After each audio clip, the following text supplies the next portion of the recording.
Assalamualaikum warahmatullahi wabarakatuh. Selamat pagi anak-anak. Gimana kabar kalian? Tentunya sehat selalu dan semangat belajar.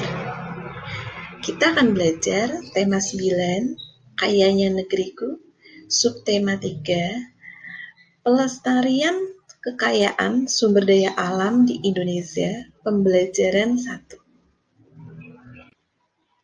Tujuan pembelajaran, siswa dapat menganalisis dampak perubahan lingkungan yang disebabkan oleh manusia terhadap keseimbangan ekosistem.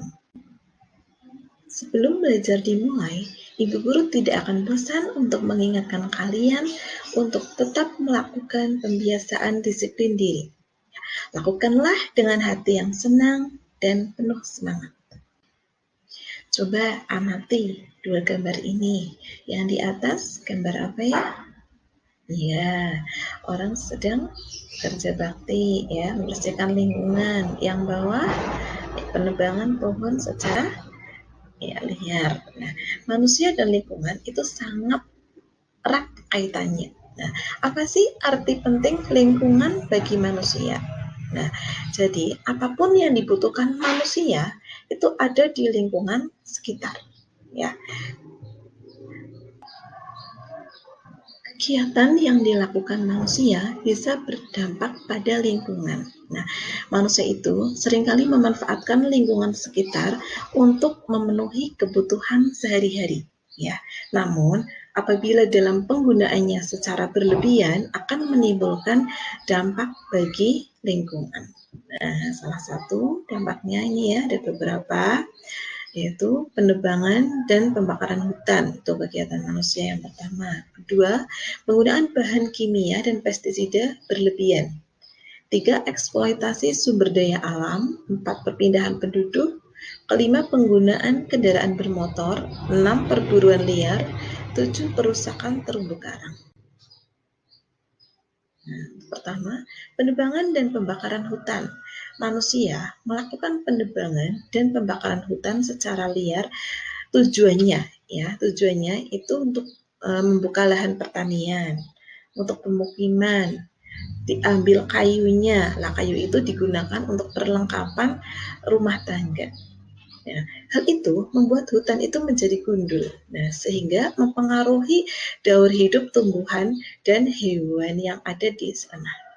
Ya, populasi tumbuhan akan punah dan hewan juga akan kehilangan tempat tinggalnya. Penggunaan bahan kimia dan pestisida berlebihan. Contoh penggunaan bahan kimia adalah penggunaan deterjen sebagai bahan pembersih. Bahan ini menghasilkan busa yang dapat mencemari lingkungan. Jadi, busa deterjen itu menutupi permukaan perairan. Nah, sinar matahari tidak akan menembus perairan. Ya, jadi proses fotosintesis akan terganggu. Hal itu akan mempengaruhi daur hidup tumbuhan dan hewan air. Contoh lain, penggunaan pestisida yang berlebihan untuk memberantas hama tanaman.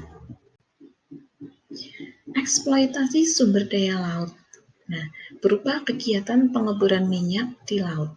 Kegiatan ini dapat menyebabkan pencemaran apabila terjadi kebocoran, sehingga menyebabkan minyak mencemari laut. Nah, itu sinar matahari yang dibutuhkan untuk proses fotosintesis tanaman air akan terhalang oleh minyak yang menutupi permukaan. Nah, oksigennya menjadi berkurang, hewan laut menjadi sulit bernafas.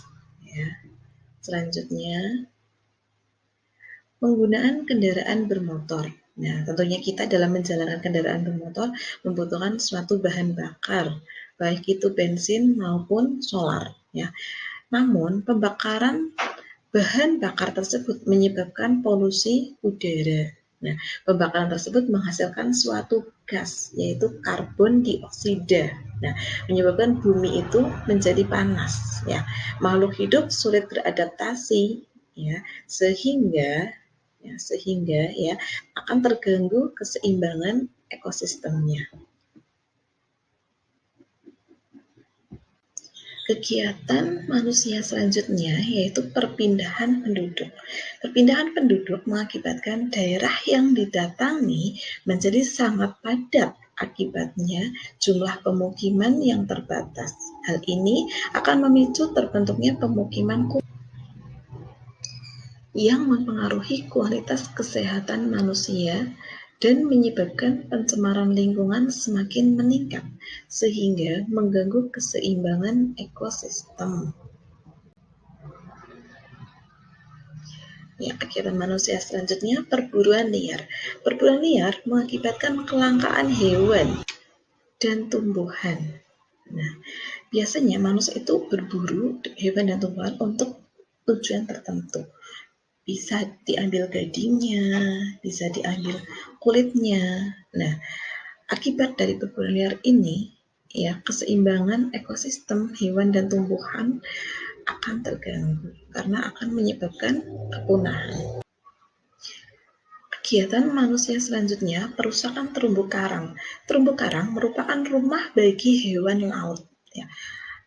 Pengambilan ini akan mengancam keberadaan terumbu karang, ya. Karena terumbu karang itu butuh waktu yang sangat lama untuk terbentuk kembali. Akibatnya ikan-ikan yang ada yang hidup di laut di terumbu karang itu, ya, akan kehilangan tempat tinggalnya. Nah, daur hidup ikan juga akan terganggu. Hal ini tidak boleh dibiarkan karena akan menyebabkan kepunahan.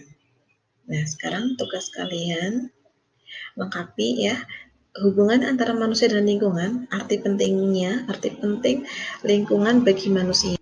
Tadi sudah Guru jelaskan, ya. Terus kegiatan yang dilakukan manusia bisa berdampak pada lingkungan. Nah, itu.